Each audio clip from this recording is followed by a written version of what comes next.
আল্লাহর হাবিব বলেন, আমার খাদিজা আমি কেমন করে ভুলবো, কিভাবে ভোলা সম্ভব? আয়েশা সিদ্দিকা,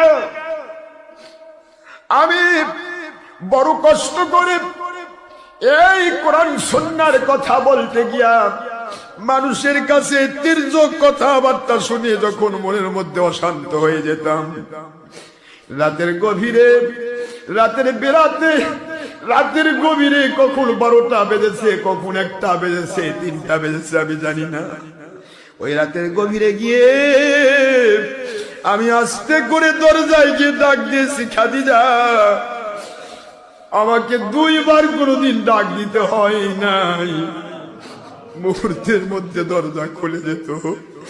বারবার বলতাম, খাদিজাতুল কুবরা আপনি এভাবে কেমনে মুহূর্তের মধ্যে খুলে দেন, আপনি কে বেঁধে ঘুমান না?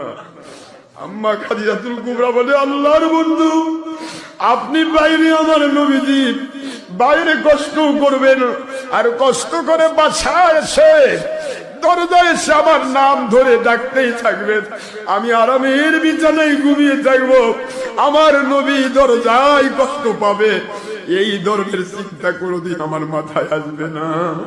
যখন আপনি বাইরে থাকেন আল্লাহর বন্ধু, আপনার খাবারগুলি রেডি করার পর তখন থেকে আমি এই দরজার সাথে পিঠ লাগায়া থাকি, কোন সময় আমার নবী আসবে।